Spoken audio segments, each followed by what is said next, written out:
رات ہو چکی تھی، فضا میں خنکی بڑھتی جا رہی تھی اور آسمان پر جھلملاتے تارے ٹھٹھرتے ہوئے دکھائی دے رہے تھے۔ قاسم کا گھوڑا دل کی چال سے ادرنا کی گلیوں میں مٹر گشت کرنے لگا۔ اسے زیادہ جلدی نہیں تھی، وہ چاہتا تھا کہ زیادہ سے زیادہ وقت گزر جائے۔ سردیوں کی آمد تھی اور خزاں اپنے پورے عروج پر تھی۔ ادرنا کے بازار بند ہو چکے تھے اور گلیوں میں اکا دکا لوگ آ جا رہے تھے۔ قاسم کا گھوڑا دل کی چال چلتا ہوا قصر سلطانی کے عقبی محلے میں داخل ہوا۔ یہاں 2 اور 3 منزلہ مکانات تھے۔ یہاں شہر کے اشرافیہ، عمرا، وزراء، سالار اور غیر ملکی سفیروں کی قیام گاہیں تھیں۔ قاسم شہزادہ محمد کے بتائے ہوئے مکان کی تلاش میں تھا۔ وہ ایک گلی مڑا تو اسے اپنی مطلوبہ نشانی نظر آ گئی اور پھر چند لمحوں بعد وہ مارسی کے مکان کے سامنے تھا۔ تجسس اور سنسنی کی وجہ سے اس کے اعصاب تن گئے اور دل کی دھڑکنیں کسی قدر تیز ہو گئیں۔ اس نے ہاتھ بڑھا کر دروازے کی زنجیر کھٹکھٹائی اور پھر کسی کے آنے کا انتظار کرنے لگا۔ چند لمحے بعد اندر سے دروازہ کھولنے کی آواز آئی تو قاسم کی سنسنی اور بڑھ گئی۔ دروازہ کھلا اور ایک ادھیڑ عمر خادمہ نے سر باہر نکال کر گلی میں جھانکا۔ قاسم فوراً 2 قدم آگے بڑھا اور خاتمہ کے سامنے آتے ہوئے کہا، جی مجھے محترمہ مارسی سے ملنا ہے۔ قاسم نے جھجکتے ہوئے مارسی کا نام لیا تو خادمہ کے چہرے پر حیرت کی لہر نظر آئی۔ اب وہ مکمل طور پر دروازے سے باہر نکل آئی تھی۔ مارسی؟ جی کیا کہا آپ نے؟ میں سمجھی نہیں۔ مجھے مارسی صاحبہ سے ملنا ہے۔ قاسم نے اپنی بات دہرائی۔ اب ادھیڑ عمر خادمہ قاسم کو گھور کر دیکھ رہی تھی۔ آپ کی تعریف تاکہ میں مارسی کو بتا سکوں، خادمہ نے استفہامیہ لہجے میں کہا۔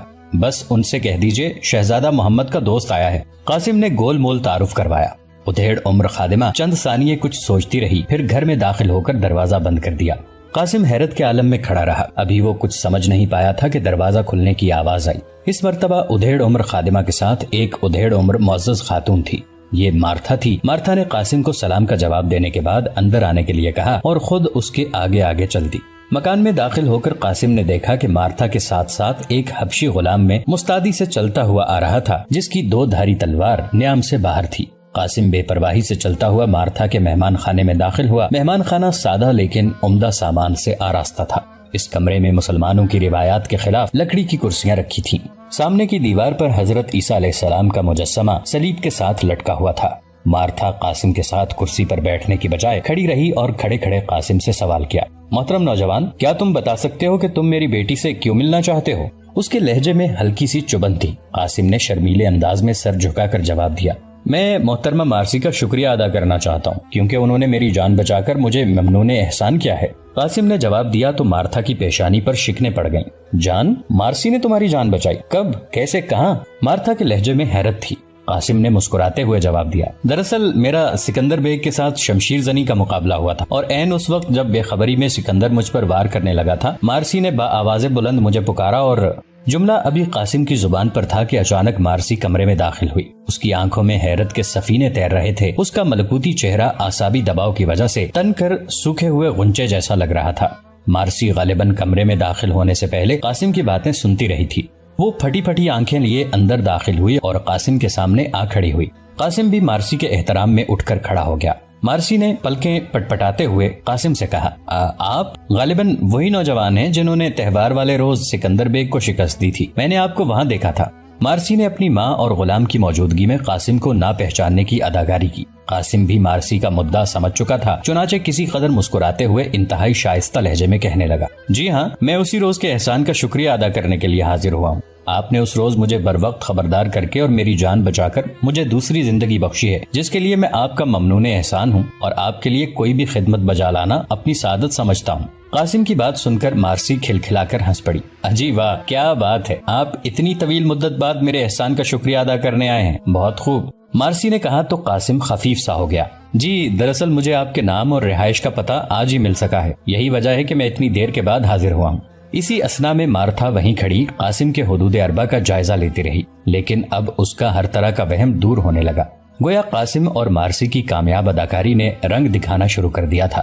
مارتھا نے جب دیکھا کہ قاسم سچ مچ سیدھا سادہ سپاہی ہے تو مسکرا کر بولی، ٹھیک ہے، کوئی بات نہیں، ہم اتنی دیر بعد بھی آپ کا شکریہ قبول کرتے ہیں، آپ تشریف رکھیے، میں آپ کی تواضع کے لیے پھل اور مشروب بھیجتی ہوں۔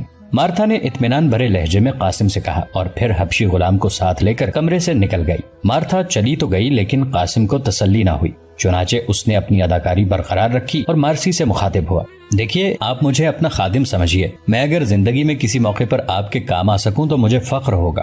مارسی نے زیر لب مسکراتے ہوئے قاسم کی بات سنی اور پھر انتہائی مدھم آواز میں قاسم سے کہا، آپ نے وعدہ خلافی کی ہے کیونکہ آپ نے میرے منع کرنے کے باوجود میرا کھوج لگایا ہے، لیکن میں حیران ہوں کہ آپ کو میرا عطا پتہ کس نے بتایا؟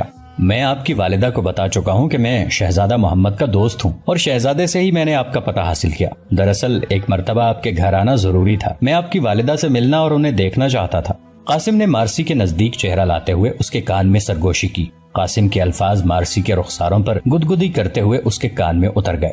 قاسم کے لیے مارسی کے اس قدر قریب آنا انوکھی بات تھی۔ مارسی نے بھی اپنے بدن میں سردی کی لہر دوڑتی ہوئی محسوس کی۔ اس کی لمبی پلکیں جھک گئیں اور چہرہ سرخ ہونے لگا۔ قاسم نے ایک مرتبہ پھر کہا، اور آپ سے ملاقات بھی ضروری ہے۔ آپ کسی طرح کل دن میں مجھے تھوڑا سا وقت عنایت کریں، کچھ ضروری باتیں ہیں جن کا تذکرہ آپ کے ساتھ ناگزیر ہے۔ وقت؟ دن؟ میں؟ لیکن کہاں؟ مارسی نے موم کی طرح پگھلتے ہوئے پوچھا۔ وہ دونوں کسی حد تک سرگوشیوں میں بات کر رہے تھے۔ قاسم نے جواب دیا، میرے خیال میں آپ لالا شاہین کی یادگار پر آ جائیے، وہاں پرانا قبرستان بھی ہے۔ میں لالا شاہین کی یادگار پر شہتوت کے ایک بڑے درخت کے نیچے آپ کا انتظار کروں گا۔ اتنے میں باہر آہٹ سنائی دی اور قاسم نے بات بدل لی۔ اب وہ بلند آواز میں بول رہا تھا، آپ کی والدہ خاصی سلیقہ مند خاتون دکھائی دیتی ہیں، میں آپ کی والدہ سے بہت متاثر ہوا ہوں۔ قاسم کی بات مکمل ہوتے ہی خادمہ مہمان خانے میں داخل ہوئی۔ اس کے ہاتھ میں سامان مدارت کی تشتری تھی۔ خادمہ کے پیچھے کچھ ہی دیر بعد مارتھا بھی کمرے میں آ گئی۔ اب قاسم کا کام یہاں مکمل ہو چکا تھا اور اسے مزید رکنے کی ضرورت نہیں تھی، کیونکہ اس نے مارسی کی ماں کو بغور دیکھ لیا تھا اور وہ صرف اسی کو دیکھنے کے لیے مارسی کے گھر آیا تھا۔ وہ شاہی سراغ رساں تھا اور سکندر بیگ کو پرورش دینے والی البانوی کنیز مارتھا کو نظر انداز نہیں کر سکتا تھا۔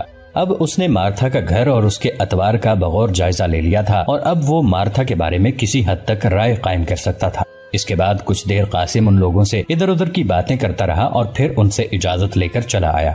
لالا شاہین کی یادگار شہر کے جنوبی دروازے سے باہر فصیل شہر کے پہلو میں واقع تھی۔ یہ کسی زمانے میں شاہی پارک تھا، لیکن آج کل یہاں قبرستان بن چکا تھا۔ خصوصاً عمرا کا طبقہ اور سلطان کے خاندان کی قبریں اسی قبرستان میں بنائی جاتی تھیں۔ یہاں درختوں پر الو بولتے تھے اور شاہی باغ کی ساری نشانیاں مٹی میں مل چکی تھی۔ یہاں دن میں بھی آسیبوں کا بسیرا رہتا تھا اور کبھی کبھار ہی کوئی شخص اس جانب سے گزرتا تھا۔ مارسی کی بگی باغ کے اندر داخل ہوتی چلی گئی۔ نو عمر ترک کوچوان اپنے قد سے زیادہ ہوشیار تھا۔ وہ بگی کو آبنوس کے درختوں کے سائے میں لے گیا اور گھنی جھاڑیوں کے عقب میں کھڑا کر دیا۔ مارسی بگی سے اتری اور یادگار میں موجود بارادری کی عمارت کی جانب چل دی۔ اس کی بھاری بھرکم چادر میں خراسان کا 2 دھاری خنجر چھپا ہوا تھا۔ مارسی مارتھا کی بیٹی تھی اور اپنی ماں کی طرح ہوشیار اور بہادر تھی۔ وہ اتنی ویران جگہ پر آتے ہوئے ذرا سا بھی گھبرائی نہیں۔ مارسی بوسیدہ بارادری کی سیڑھیوں پر پہنچی اور پھر بارادری میں داخل ہونے سے پہلے کسی قدر محتاط لہجے میں پکارا، سالار، محترم سالار، کیا آپ یہاں ہیں؟ مارسی اگرچہ قاسم کے نام سے واقف تھی، لیکن وہ قاسم کو سالار ہی کہا کرتی تھی۔ مارسی کے پکارنے پر کوئی جواب نہ آیا تو وہ یہ جان کر ٹھٹک گئی کہ قاسم ابھی تک نہیں پہنچا۔ مارسی نے قاسم کا گھوڑا ڈھونڈنے کے لیے ادھر ادھر نظر دوڑائی، لیکن قاسم شاید ابھی تک نہیں آیا تھا، حالانکہ اسے مارسی سے پہلے پہنچنا تھا۔ مارسی کو تشویش لاحق ہوئی اور اس کی گرفت اپنے خنجر پر مضبوط ہو گئی، لیکن اگلے لمحے مارسی کے عقب میں موجود جھاڑیوں کی اوٹ سے ایک لمبا نقاب پوش برآمد ہوا۔ یہ قاسم ہی تھا۔ قاسم نے آتے ہی مارسی سے کہا، میں معذرت چاہتا ہوں، دراصل میں کچھ دیر آپ کے ممکنہ تعاقب کا شک مٹاتا رہا۔ میں دیکھنا چاہتا تھا کہ کوئی آپ کے تعاقب میں ہے تو سامنے آ جائے۔ مارسی نے ایک لمبی اور ٹھنڈی سانس لی، لیکن اسے یہ جان کر اطمینان ہوا کہ قاسم ایک محتاط شخص ہے۔ اب قاسم اور مارسی بارادری کی سیڑھیاں چڑھ کر نیم تاریک اور بوسیدہ چھت کے نیچے آ گئے۔ بارادری کے فرش پر جگہ جگہ گھاس اگی ہوئی تھی۔ خزاں کا عروج تھا اور خشک پتے ہر طرف بکھرے ہوئے تھے۔ انہوں نے اپنے بیٹھنے کے لیے جگہ منتخب کی اور وہ دونوں بارادری کے فرش پر ایک دوسرے کے نزدیک بیٹھ گئے۔ یہ مارسی اور قاسم کی پہلی باقاعدہ ملاقات تھی۔ دونوں ہی خاموش تھے۔ کافی دیر تک وہ ایک دوسرے کے قریب بیٹھے رہے۔ ان کی نظریں سامنے یادگار کے کھنڈرات کی بنی ہوئی 4 دیواری پر تھیں۔ دونوں کے دل کی کیفیت عجیب سی تھی۔ وہ ایک دوسرے سے کچھ کہنا چاہتے تھے، لیکن الفاظ کی تلاش میں ان کا ضرورت سے زیادہ وقت صرف ہو رہا تھا۔ بالآخر مارسی نے سکوت توڑا۔ غالباً آپ نے مجھے یہاں کسی کام کے سلسلے میں بلایا ہے۔ مارسی کے لہجے میں ہلکا سا طنز بھی تھا۔ قاسم چونکا۔ کام؟ ہاں، واقعی میں نے آپ کو کام ہی کے سلسلے میں بلایا تھا، قاسم نے کسی قدر الجھے ہوئے لہجے میں کہا۔ وہ سوچ رہا تھا کہ واقعی کیا اس نے مارسی کو کسی کام کے سلسلے میں بلایا ہے؟ پھر کام بھی کیسا؟ اس کے سامنے ساری صورتحال واضح تھی۔ مثلاً اسے ابو جعفر پر شک تھا۔ ابو جعفر مارسی کی ماں مارتھا کے گھر آتا جاتا تھا۔ مارتھا راسخ العقیدہ عیسائن تھی۔ سکندر بیگ مارتھا کے زیر سایہ جوان ہوا تھا۔ لامحالہ سکندر بیگ ابو جعفر کے بھی قریب تھا۔ مارسی اپنی ماں، ابو جعفر اور سکندر بیگ کے حالات سے واقف تھی، لیکن خود کسی وجہ سے سکندر کو پسند نہیں کرتی تھی۔ ہو سکتا ہے یہ وجہ سکندر کا مزاج ہو۔ بہرحال یہ طے ہے کہ مارسی سکندر کے خلاف تھی۔ قاسم اس طرح کی باتیں سوچتا رہا۔ اب قاسم مارسی سے مزید کیا پوچھتا؟ کیا صرف یہی کہ وہ ابو جعفر کے بارے میں اور کیا جانتی ہے؟ اور اگر صرف یہی بات تھی تو مارسی نے پوچھنے کی بجائے وہ ابو جعفر کے بارے میں براہ راست زیادہ بہتر کھوج لگا سکتا تھا۔ قاسم من ہی من میں سٹپٹا گیا، تو آخر کس بات کے لیے اس نے مارسی کو یہاں بلایا تھا؟ بالآخر وہ زیر لب مسکرایا اور اتمام حجت کے لیے اس نے وہی سوال کر دیا، میں دراصل آپ سے ابو جعفر کے بارے میں پوچھنا چاہتا تھا۔ نہ جانے قاسم کے لہجے میں کیا تھا کہ یکلخت مارسی کا قہقہا نکل گیا۔ قاسم نے سوچا کہ قہقہا تو نہیں ہو سکتا، ایسے لگتا ہے جیسے کسی ہندوستانی مندر میں نقرئی گھنٹی بج اٹھی ہو۔ وہ صرف حسین ہی نہیں تھی بلکہ بڑی بھرپور اور پرکشش شخصیت کی مالک تھی۔ مارتھا جیسی تجربہ کار ماں نے اسے بہادری سے بات کرنے اور تنقیدی نگاہ سے زمانے کو پرکھنے کا فن بھی سکھایا تھا۔ مارسی بھانپ گئی کہ قاسم کے دل میں چور ہے، غالباً محبت کا چور ہے، لیکن وہ قاسم جیسے وجی مرد کی وزاداری اور شرمیلے پن پر حیران تھی۔ اس نے شریر آنکھوں سے قاسم کی جانب دیکھتے ہوئے کہا، میں تو ابو جعفر کے بارے میں صرف اتنا جانتی ہوں کہ وہ مسلمانوں کا مذہبی پیشوا ہے، بغدادی دروازے کی مسجد میں خطیب اور پچھلے 2 عشروں سے یہاں ادرنا میں مقیم ہے۔ مزید یہ کہ جب سے میں نے ہوش سنبھالا ہے میں اسے اپنے گھر آتا جاتا دیکھتی ہوں۔ وہ میری ماں کے ساتھ گھنٹوں اکیلے کمرے میں بیٹھ کر یقیناً کسی خفیہ سرگرمی پر بات کرتا ہے۔ میری ماں کٹر مذہبی عورت ہے اور مسلمانوں کے خلاف کچھ بھی کرنے سے دریغ نہیں کرتی۔ جہاں تک میرا اندازہ ہے سکندر کو میری ماں اور ابو جعفر نے سلطان کے ساتھ بے وفائی کے لیے تیار کیا ہے۔ مجھے سکندر قطعی طور پر پسند نہیں، وہ بچپن میں میرے ساتھ پل کر جوان ہوا ہے، لیکن وہ فطرتاً کمینہ اور بد مزاج ہے۔ بس یہی چند باتیں ہیں جو میں جانتی ہوں۔ مارسی کے بیان پر قاسم دل ہی دل میں مسکرا دیا۔ اس نے جو کچھ سوچا تھا مارسی نے لفظ بلفظ وہی سب کچھ بتا دیا۔ اب اسے یقین ہونے لگا کہ اس نے مارسی کو محض اس لیے نہیں بلایا بلکہ اس ملاقات کے پیچھے کوئی اور جذبہ بھی ہے جو شروع میں کافی دن تک بے نام سا رہتا ہے، اور پھر جب اسے دھیرے دھیرے نام ملتے ہیں تو وہ محبت کہلاتا ہے۔ قاسم کو یکلخت خود پر غصہ سا آنے لگا۔ اس نے اپنے آپ سے کہا، قاسم میاں ہوش میں آؤ، تم ایک سپاہی ہو، تمہاری زندگی تمہارے دین کے لیے وقف ہے، تم کسی کے ساتھ عمر بھر ساتھ نبھانے کا پیمان کیسے باندھ سکتے ہو؟ اور پھر مارسی تو مسلمان بھی نہیں، ایک عیسائی لڑکی ہے۔ اچانک اسے خیال آیا اور اس نے مارسی سے ایک عجیب سا سوال کر دیا، اچھا مارسی، آپ کی کہانی سے تو ایسے لگتا ہے جیسے آپ سلطنت عثمانیہ اور اسلام کے لیے اپنے مذہب عیسائیت کی نسبت ہمدردانہ جذبات رکھتی ہیں، کیا آپ کے دل میں کبھی اسلام کو سمجھنے کا خیال بھی آیا ہے؟ قاسم کا سوال بہت عجیب تھا۔ مارسی نے چونک کر قاسم کو دیکھا اور یکلخت سنجیدہ ہو گئی۔ قاسم صاحب، میں نے اسلامی تعلیمات کے مطابق تعلیم حاصل کی اور پرورش پائی ہے، میرے رہن سہن، عادات، اطوار اور رگو پے میں اسلام جاری ہے۔ البتہ میں نے اسلام قبول کرنے کا رسمی اعلان کبھی نہیں کیا۔ مگر کیوں؟ جب آپ اسلام سے اس قدر متاثر ہیں تو پھر وہ کیا رکاوٹ ہے جو آپ کو اس روشنی میں داخل نہیں ہونے دیتی؟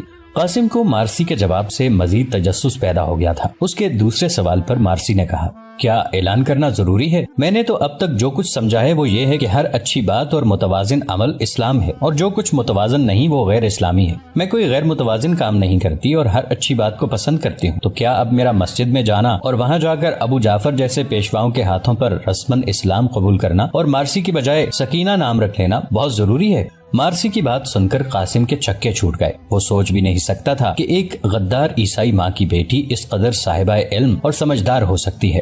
وہ مارسی کی معقول بات سے لاجواب سا ہو گیا اور کچھ دیر خاموش رہنے کے بعد کہنے لگا، تمہاری بات ٹھیک ہے، لیکن کیا یہ درست نہیں کہ ظاہراً بھی اسلام اختیار کر کے آپ کے لیے معاشرتی طور پر بہتر زندگی کے مواقع ہیں؟ مثلاً آپ کلمہ پڑھ لیں تو لوگوں میں آپ کی عزت و تکریم اور حیثیت بڑھ جائے گی۔ قاسم محسوس کر رہا تھا جیسے اس نے پھر کچھ غلط کہہ دیا ہے۔ مارسی نے سنجیدگی سے جواب دیا، ہاں میں ایسا کرتی تو یقیناً بہتری کے مواقع بڑھ جاتے، اور سب سے پہلے یہ ہوتا کہ سلطان اپنے منہ بولے مسلمان بیٹے سکندر کے ساتھ میرا نکاح کروا دیتا، جبکہ میں اسے ناپسند کرتی تھی۔ اور رہ گئی بات یہ کہ اسلام قبول کرنے سے لوگوں کی نظر میں ہماری عزت بڑھ جائے گی، یہ اسلامی اعتبار سے بھی غیر معقول ہے۔ عزت تو بڑھنی چاہیے لیکن اللہ کی نظر میں، اور میں سمجھتی ہوں وہ محض اخلاص نیت سے بھی بڑھ جاتی ہے۔ قاسم سوچ رہا تھا جیسے وہ کسی عام لڑکی کی بجائے کسی عالمہ فاضلہ کے پاس بیٹھا ہے، اور اب وہ دل سے مارسی پر مر مٹا تھا۔ وہ حسین تو تھی ہی، لیکن اس کی ذہانت اور انداز گفتگو اس کی شخصیت کو مزید نکھار رہے تھے۔ اسی خیال کے تحت قاسم نے پھر کہا، لیکن مارسی، آپ ظاہراً اسلام قبول نہیں کریں گی تو آپ کی آئندہ زندگی کسی مسلمان جیون ساتھی کے ساتھ کیسے منسلک ہوگی؟ میرا مطلب یہ ہے کہ آپ عیسائی مذہب پر رہیں گی تو شاید آپ کی شادی بھی کسی عیسائی نوجوان کے ساتھ ہی ہوگی۔ قاسم نے سادہ سے انداز میں مارسی پر ایک اہم سوال کر دیا۔ اس قدر دانائی سے باتیں کرنے والی مارسی کی پلکیں حیا سے جھک گئیں اور اس کے چہرے پر سرخ سرخ بجلیاں سی دوڑنے لگیں۔ شادی کے ذکر سے مارسی جذبت ہو گئی تھی۔ قاسم نے مارسی کے چہرے کو دیکھا تو اس کے دل میں خیال آیا، ہو نہ ہو یہ لڑکی بھی مجھے چاہتی ہے۔ قاسم کو طمانینت سی محسوس ہوئی۔ مارسی نے قاسم کے سوال پر صرف اتنا کہا، مجھے ظاہری طور پر اسلام قبول کرنے پر کوئی اعتراض نہیں، میں تو اپنی ماں کے رویے کی وجہ سے خاموش ہوں۔ مارسی خاموش ہو گئی۔ قاسم اس کی بات سن کر خوشی سے پھولے نہیں سما رہا تھا۔ آج گویا مارسی نے صرف مسلمان ہونے کا اعتراف ہی نہیں کیا تھا بلکہ ایک طرح سے پیغام محبت بھی قبول کر لیا تھا۔ اب قاسم کسی قدر کھل کر کہنے لگا، مارسی، آپ کی سحر انگیز شخصیت نے مجھ پر جادو سا کر دیا ہے۔ آپ ایک خاتون ہو کر مردوں سے زیادہ عقل اور شعور کی باتیں کر لیتی ہیں، اور آپ کی آنکھوں سے تو مجھے ڈر لگتا ہے۔ آخری جملہ ادا کرتے ہوئے قاسم زومانی انداز میں مسکرا دیا۔ مارسی نے مسکراتے ہوئے پوچھا، ڈر؟ کیا اتنی بدصورت ہیں میری آنکھیں؟ ساتھ ہی مارسی نے اپنی بڑی بڑی آنکھیں پٹ پٹائیں۔ قاسم نے مارسی کی حسین آنکھوں میں جھانکتے ہوئے کہا، مجھے ڈر لگتا ہے کہ میں کہیں ان جھیل سی آنکھوں میں ڈوب ہی نہ جاؤں۔ یہ کھلی شرارت تھی۔ مارسی چھوئی موئی سی ہو گئی۔ اس کا چہرہ گلنار ہو چکا تھا۔ وہ زبان سے کچھ نہ بولی، بس ایک بار کسمسائی اور پھر زیر لب مسکرا دی۔ قاسم نے لوہا گرم دیکھا تو پھر مخاطب ہوا، مارسی، اگر مجھے زندگی میں آپ کے مشوروں کا ساتھ ہو تو میں شاید دنیا کا آدھا فساد مٹانے کی جرات کر سکوں۔ مارسی قاسم کے تراشیدہ جملے پر دل ہی دل میں اش اش کر اٹھی۔ اب وہ کچھ کہنا چاہتی تھی۔ تھوڑی دیر بعد اس نے الفاظ کا سہارا لیا، میرے مشورے آپ کی بصیرت سے زیادہ نہیں ہو سکتے۔ میرے لیے اس سے بڑا اعزاز کیا ہوگا کہ میں آپ جیسے سچے اور شجاع سالار کی مشیر کہلا سکوں۔ قاسم کا دل بلیوں اچھل رہا تھا، گویا مارسی نے اس کا اقرار وفا تسلیم کر لیا تھا۔ اچانک مارسی کو شرارت سوجی اور وہ کہنے لگی، سالار صاحب، کیا آپ نے اس قسم کی گفتگو کے لیے مجھے یہاں بلایا تھا؟ میں تو سمجھی تھی کہ ملک و ملت کا کوئی فریضہ آپ کو یہاں اس کھنڈر میں کھینچ لایا ہے۔ قاسم ایک دم خفیف سا ہو گیا۔ اس نے جھینپے ہوئے لہجے میں کہا، دراصل محبت اور جنگ میں سب کچھ جائز ہوتا ہے۔ قاسم نے محاورے کا سہارا لیا تھا، لیکن مارسی نے یک لخت ایک نئے رنگ میں بات کی، نہیں حضور، یہ بالکل غلط فلسفہ ہے۔ محبت اور جنگ میں سب کچھ جائز نہیں ہوتا، بلکہ بہت کچھ ایسا ہے جو نہ محبت میں جائز ہے نہ جنگ میں، لیکن شرط یہ ہے کہ جائز اور ناجائز قرار دینے کا فیصلہ انسانی نقطہ نظر کے خیال سے کیا جائے۔ یہ محاورہ تو حیوانات کے لیے ہے، کیونکہ وہ محبت اور جنگ میں سب کچھ جائز سمجھتے ہیں۔ اب قاسم کو اپنی کم مائیگی کا احساس ہونے لگا۔ اس قدر قابل اور دانا لڑکی اس کے اعصاب پر سوار ہو رہی تھی۔ اس نے اپنے اندر کے خوابیدہ انسان کو آواز دی اور اگلے لمحے مارسی کو حیران کر دیا۔ مارسی، اس میں کچھ شک نہیں کہ آپ کی نظر گہری باتیں بھی پرکھ لیتی ہے، لیکن حقیقت یہ ہے کہ محبت بھی جنگ ہی کا دوسرا نام ہے، یا جنگ محبت کا۔ میں ایک سپاہی ہوں، ملک و ملت کی بقا کے لیے جنگ لڑنا میرا فریضہ ہے، لیکن محبت میرے لیے اس فرض کی تکمیل کا راستہ ہے۔ اس لحاظ سے میں نے محبت کے لیے بلایا ہو یا ملک و ملت کے لیے، ایک ہی بات ہے۔ قاسم کی خوبصورت بات سے مارسی کی آنکھیں پھٹی کی پھٹی رہ گئیں۔ اب وہ لاجواب ہو چکی تھی، چنانچہ خفت آمیز انداز میں محض ہنس کر خاموش ہو گئی۔ وقت کافی گزر چکا تھا۔ اچانک ایک چمگادڑ کہیں سے اڑی اور چھپاک سے مارسی اور قاسم کے سامنے آ گری۔ یک لخت مارسی کے ہیزیانی انداز میں چیخ نکلی اور وہ بے ساختہ قاسم کی جانب سے مٹ گئی۔ اس کے دائیں بازو نے قاسم کے بائیں بازو کو چھوا تو اس کے تن بدن میں بجلی سی کون گئی۔ مارسی کا دل زور زور سے دھڑک رہا تھا اور قاسم کے سینے میں ایک لذت کے شگوفے پھوٹ رہے تھے، لیکن یہ سب کچھ صرف 2 ثانیے کے لیے تھا۔ اسی لمحے مارسی قاسم سے الگ ہو کر بیٹھ گئی۔ اس کا چہرہ شرم و حیا کی شدت سے انار ہو گیا تھا۔ اب مارسی نے واپس چلنے میں ہی بہتری سمجھی، کیونکہ اس طرح قاسم کے بدن سے مس ہونے کے بعد اس کے بدن میں کپ کپی طاری ہو چکی تھی اور وہ کوئی بات کرنے کی ہمت نہیں کر پا رہی تھی۔ وہ کانپتے قدموں کے ساتھ اٹھی اور زمین پر پڑے خشک پتوں کو گھورتے ہوئے کہنے لگی، اب ہمیں چلنا چاہیے۔ قاسم کے لیے آج کی ملاقات 22 سالہ زندگی کا سب سے حسین تجربہ تھی۔ قاسم بہت خوش تھا۔ اسے مارسی کے ساتھ مل کر یوں لگا جیسے اس نے ہفت اقلیم کی شہنشاہیت حاصل کر لی ہو۔ قاسم بھی اٹھ کر مارسی کے ہمراہ قدم بقدم چلنے لگا تھا۔ راستے میں اس نے مارسی سے سوال کیا، سنا ہے ابو جعفر سے تعلقات سلطان کے رشتہ داروں تک بھی ہیں، کیا یہ سچ ہے؟ مارسی نے جواب دیا، ہاں میں نے بھی سن رکھا ہے۔ میری ماں بتا رہی تھی کہ ابو جعفر کے بہت گہرے مراسم شہزادہ علاؤالدین کے ساتھ ہیں۔ شہزادہ علاؤالدین کے ساتھ؟ یہ آپ کیا کہہ رہی ہیں؟ تو کیا شہزادہ علاؤالدین یعنی سلطان کا بڑا بیٹا بھی غداروں کا ساتھی ہے؟ قاسم نے حیرت کی شدت سے کسی قدر بلند آواز میں کہا تو مارسی فوراً بول اٹھی، نہیں، یقیناً ایسا نہیں ہے۔ شہزادہ علاؤالدین کو میں ذاتی طور پر جانتی ہوں، وہ ایسے نہیں ہو سکتے۔ ابو جعفر یقیناً کسی چال بازی سے ان پر اثر انداز ہوا ہوگا۔